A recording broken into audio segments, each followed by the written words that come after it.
This episode, like all of our episodes, brought to you by our beloved Patreon donors. This week, we would like to thank Mel Hubs, Chelsea, and Taylor. And an extra special thanks this week go to Sydney. Sydney is our nation's first and last Secretary of Dank Memes.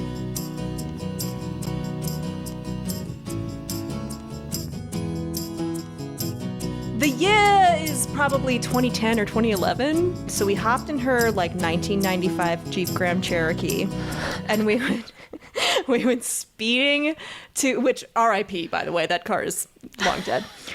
We went speeding to DeKalb and we sped through a red light. And here in our city, the red light camera like takes a picture of you and your license plate. I'm laughing because I see it already. Okay. A couple weeks after Halloween, we get this bill in the mail. She was my roommate at the time. And it's not only is it a speeding ticket, but it's a picture of us in the front seat of the car. And the speeding camera had like a bright flashing light on our faces. So just like the most unflattering light. So you look so haggard. And you're both like, kind of like a little bit like... We're like slouching. You're a little slack-jawed. Like you're both kind of like... She was Kesha. I cannot remember who I was. I might have been like Christina Aguilera or something. So like look up who else was like in the charts in 2011. Covered in just like unflattering makeup and our like hair teased out to here. And it is a ridiculous It's so photo. legendary. What do you do with that picture? Like not put it on the internet? So we immediately put it on the internet. So every year the internet reminds us that this photo happened. And every year we share it again on social media. Every year when it comes up, it puts like a big glowing smile on my face. And yeah, I'm just like, it's that there it time is. of year again. Such a special memory. It is Mazel an artifact. Tov. Much joy to you and Katie. Thank you. I will remind her tonight. Not that she needs a reminder because that image lives rent-free in her brain as it does in mine. Don't recreate it. Keep to a modest 25 miles an hour no matter where you're going. And exactly. This won't happen again. Exactly. I was saying we should recreate it. Not that we advocate breaking the law on the Bitches Get Riches podcast. And we also don't have like an appropriately clunkerish car with which to take this photo again. Yeah, you really need like the Jeep or like a wood-paneled station wagon would also be totally acceptable. Like a 97 Celica or something. Yeah, a Pinto. Exactly. A Pinto, yes. Guys, if we get enough Patreon donors, we will buy a Pinto. And we will recreate this commit crimes in it. When you need some dough, you don't know where to go in this patriarchal capitalist hellscape. Well, here's the sitch. We're gonna help you, sis, because bitches get riches. Bitches get riches. Bitches get riches. Bitches get riches. And so can you. Listen. I'm Kitty. And I am Piggy. And we are the Bitches and Bitches Get Riches. We're from the future. And we're here to tell you to start befriending crows now, because when they're running the planet, you want to be on their good side. It's true. And our time on this planet is limited. So let's get started. So I know we already did a Reddit question this season, but we couldn't help ourselves. How could I resist? So This is another one from Reddit, our anti-work. So I just got hired at this really small, literal mom and pop cafe in the town I just moved to. When I was hired, the one owner told me I would get $14 an hour plus cash tips. Maybe I'm just fucking stupid, but I didn't realize that meant literally only the cash tips, and I would not get paid any of the tips that people leave when they pay with a credit card. I asked the owner about credit card tips today, and that's when she told me very coldly, like, I told you yesterday and the day you were hired, you get cash tips. We keep credit card tips. Most of our payments are done with cards, so I am missing out on a lot of tips. I have never worked somewhere that I did not receive tip outs from credit card tips. Is this even allowed? No, it's not. You're in danger, girl. This is so hard to contain myself. No, this is not legal. Okay, wait. Important caveat. Go ahead. Important caveat. Yes. So, and this is the world's most irrelevant episode to our overseas viewers who struggle to understand how the fucker tipping culture works. Welcome. We don't get it either. Yeah, just go back to listening to My Favorite Murder. Rules about tipping vary greatly at the federal level, at the state level, and sometimes at like the city or county level. Obviously, neither one of us are like lawyers. Not legal professionals in any way. We're not scholars of the fine art of tipping legality. We're scholars of the fine fart of of internet opinions. That's what we are. We did research this. We did take 5 minutes to make sure. We took a whole 5 minutes. Our understanding is that in situations where federal, state, and local law may be in disagreement with each other, the one that takes precedent is the one that pays you as the tipped employee the most. So it is really, really important for anyone listening to this who is wondering kind of how like tipped wages work and whether it's possible for an employer to ever like withhold wages. We're going to be speaking in like generalities and try to talk mostly around federal law, but state law can be really different. Yes. In doing research for this, I initially was really impressed with the number of protections for a tipped employee. And I was like, wow, they have way more protections than I ever realized. And then I looked up and realized I was on a California specific site. And I was like, oh, okay. Oh, then. right. Land of labor rights, California. It's really, really different. So always double check with your city and your state's regulations because they may be more favorable to you. Important caveat. Over. Yes. Go. Yes, exactly. First off, the employer told them flat out, $14 an hour plus cash tips. Fine. Okay. Interesting. They agreed to that, and they made an assumption that they would also be including, credit card tips. And I feel like that's a correct assumption and a reasonable assumption because nowhere in federal nor state labor laws is a distinction made between cash tips versus card tips. Absolutely. The easiest part of this question to answer is the am I fucking stupid? And the answer is no, you're not fucking stupid. You're kid. not fucking stupid, honey. Your boss is a dick. Yeah. You know what? That was a gendered pejorative. That was a gendered pejorative. Your boss is an asshole, which I can say fairly because everyone has one. But not everyone is one. You're welcome. Thank you. You're welcome. Yeah. Your inclusivity is noted and appreciated. Thank you. Absolutely. No, I think they deliberately took advantage of this employee and probably all the other employees as well by telling them something that sounded good. $14 an hour plus tips in most places would be quite good because the federal minimum wage for a tipped worker is, I believe, $2.13. It's like between $2 and $3. It's garbage. It's nothing. $2.14 is for... Oh, I'm sorry. For tipped employees, it's $2.14. For the federal minimum wage in general is $7.25. Here are some situations where your employer can take your tips. Number one is if your workplace participates in a tip pooling system where people who are not working in a tipped capacity, such as maybe like dishwashers, busboys, hosts, where everybody pools their tips together and then they're divided equally. That's totally fine according to federal regulations. Perfectly legal. Let's continue with the list of reasons that your employer can legally take your tips. Psych, that's the end of the list. Tips belong to the person being tipped. And this is very much to protect both the tipped employee and the consumer. When I get a receipt and there's a line at the bottom for tips and I write in $20, I think I'm giving that money to the server or the barista or whoever helped me. It is unfair for that money to then be funneled into the pockets of the business owner. And I personally don't like paying assholes, so I would not be super happy with this. Totally. And Gordon Ramsay agrees. I've seen it come up many times on Kitchen Nightmares. Oh, well, if Gordon Ramsay agrees, like, bitch is out. We are done. It is presumed that the owner of the company has the power, right? They have the ability to Set the wages. Hire and fire people, set wages, set the prices on the menu if you're working in a restaurant. Source the ingredients, to be either really cheap and really affordable or really expensive and premium.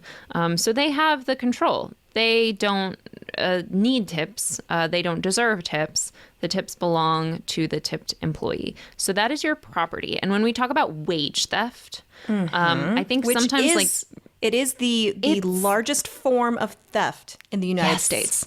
Yes. More dollars are stolen in wage theft any other year than through any other means. Billions of dollars are theft. siphoned away from folks like this Redditor who are either unclear about what their rights are or in a position where it's not safe for them to push back because if they piss off their boss gives them shitty, low-paying schedules, and then they can't make rent that week. And those people are the ones who need the protection, not the business owners who are committing the theft. So if you work in a tipped capacity, if your employer takes any portion of your tips, and it's not for an explicit tip pooling system, then they are stealing money that is legally yours.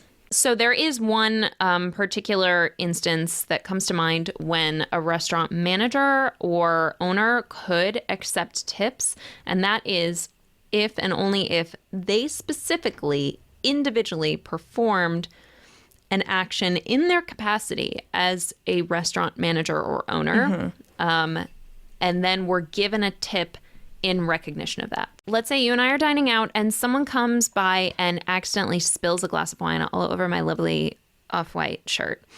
Yes. So if a restaurant manager then comes over and says, I'm so sorry about this. I am going to get you there's a dry cleaner right down here. I will cover the bill for that.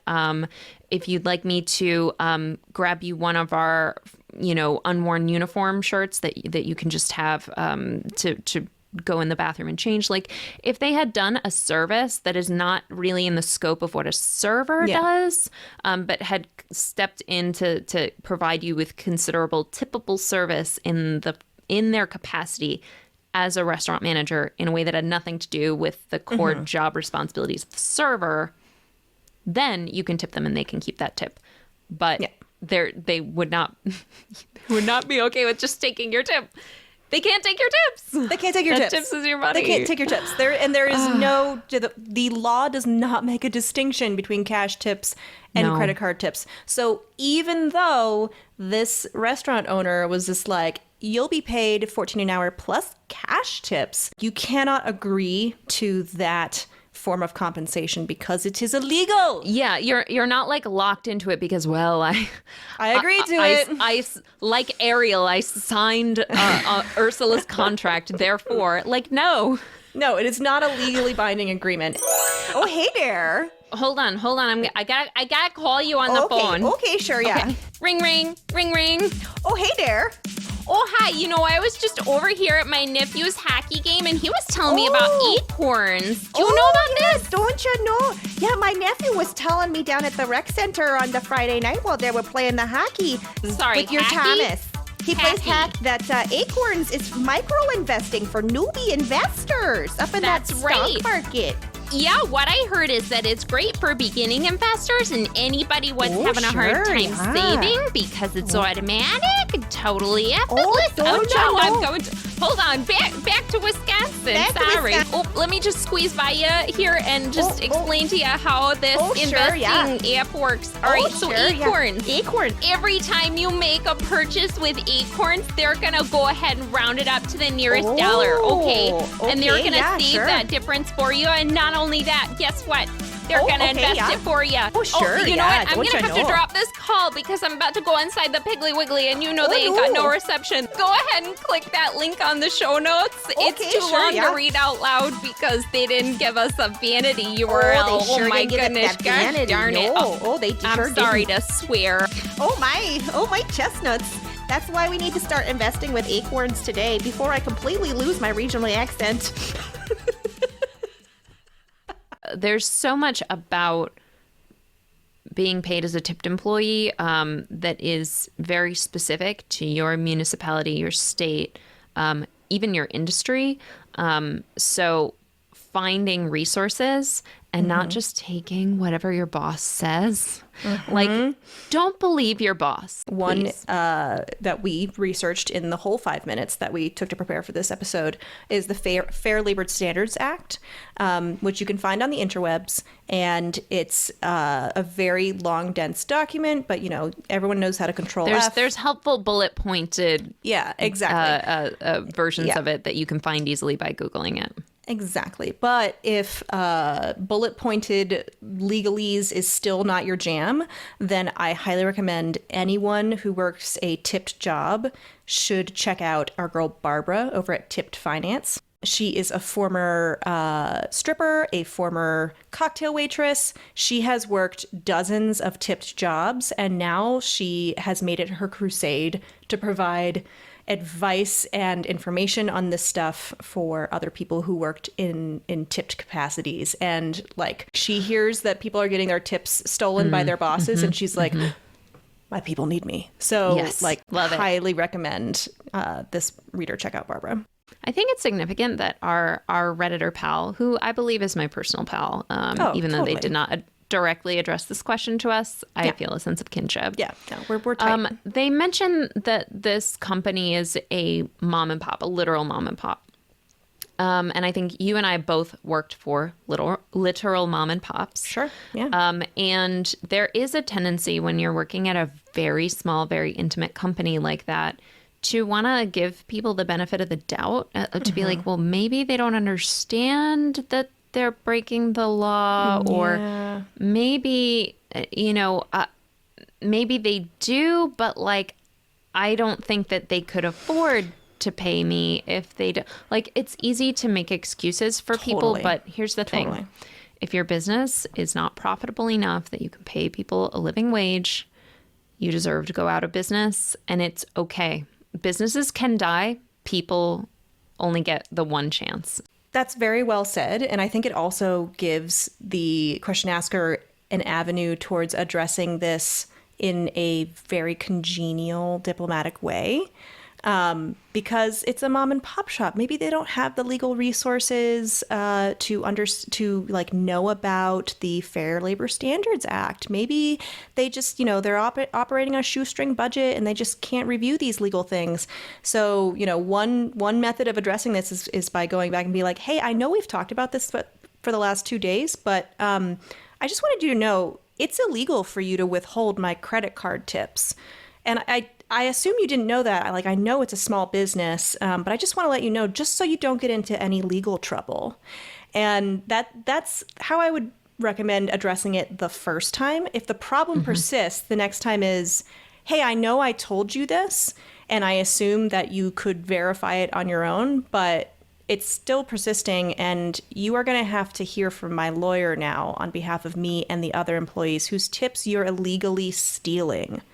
And if that gets you fired, you're open for a lawsuit there too. And I know what you're going to say, because this is where I'm going with this, which is, again, the business owner is in the position of power, because somebody who's making $14 an hour plus maybe an occasional cash tip probably can't afford a lawyer. So I bet the business owner, even if they do understand that this is illegal, I bet they think, what are you going to do about it? They know you can't afford a lawyer, and they think that they can intimidate you. The question asker mentioned that this person told them this very coldly. So that to me is not a sign of someone who is confused. That's a sign of someone who is attempting to intimidate you. And guess what? There are consequences. So here's my perspective. I understand wanting to give people some leeway, but I really think the tide has turned on wage theft. we're done being fucking polite about this shit. If your employer is pulling these shenanigans on you, it means that they've probably been doing it to others for years and have deprived them of thousands of dollars, depending on how long they've been working at that company. So You owe it to your coworkers. there's something you can do. There is a free, fairly easy reporting system that you can go to, and that's to open a complaint for wage theft with the Department of Labor. Depending on what state you're in, there may also be an easier, probably a faster response statewide commission that you can contact to do the same thing. So I would go to Google, type in the name of your state, and then type in report wage theft.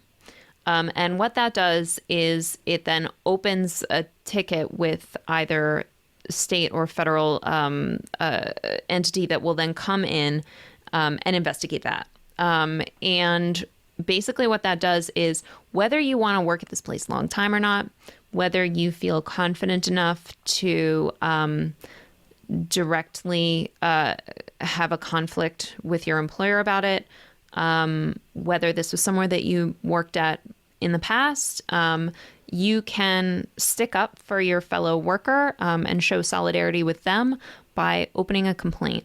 Because it's unfortunately pretty likely that if you go to your employer and you say, sir or ma'am, did you know that what you're doing is illegal? They're probably going to say, oh, no, it's perfectly fine because the credit card servicing fee, blah, blah, blah, blah, blah. And you just wouldn't understand. And also now we're going to start giving you the shittiest shifts. That, I think, is a pretty likely scenario, unfortunately. So a great way to protect yourself is those complaints are anonymous. They don't know who it came from.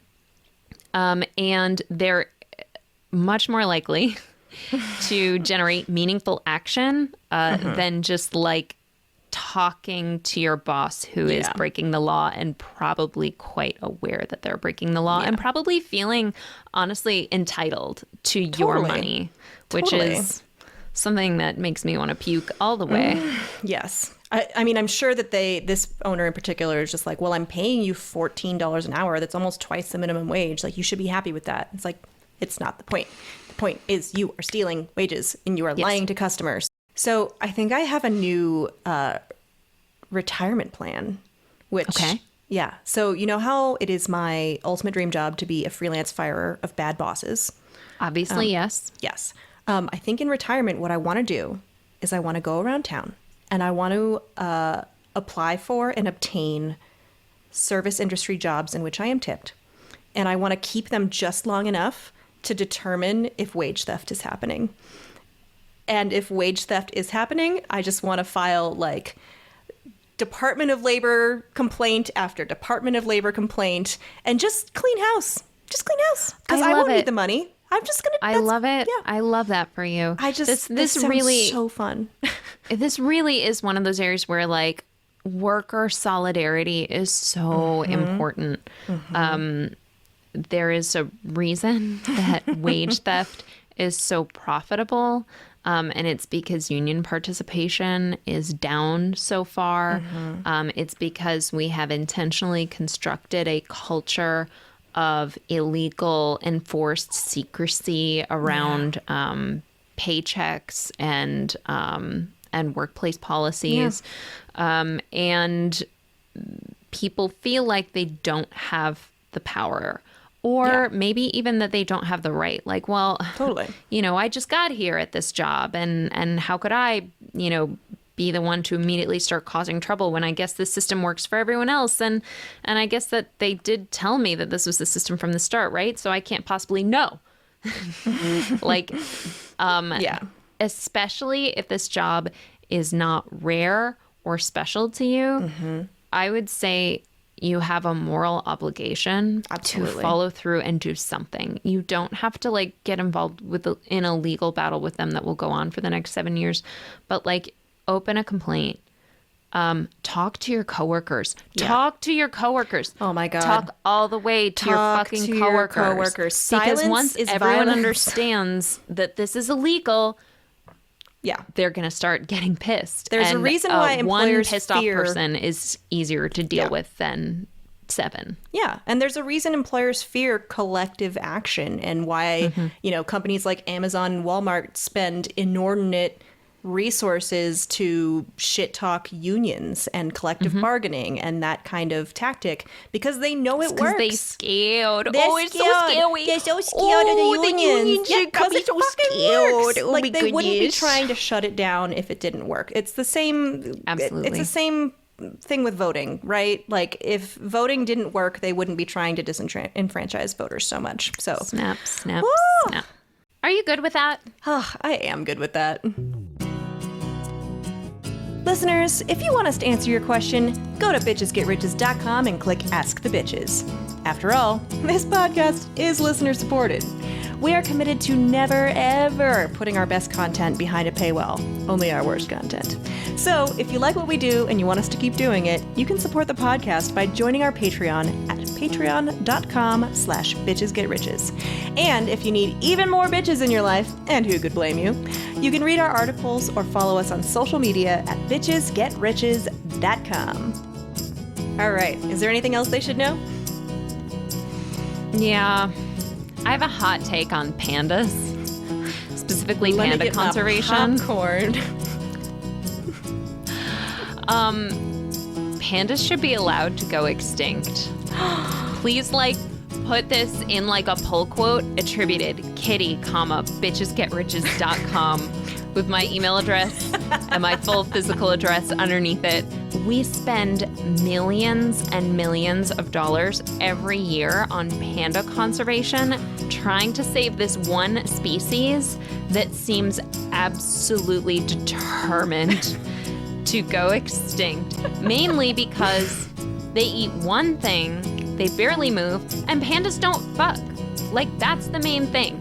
How can we save animals that don't want to fuck? Pandas don't fuck. Good to know. Bitches out! No one needs pandas. Spend according to your values. My values include pandas.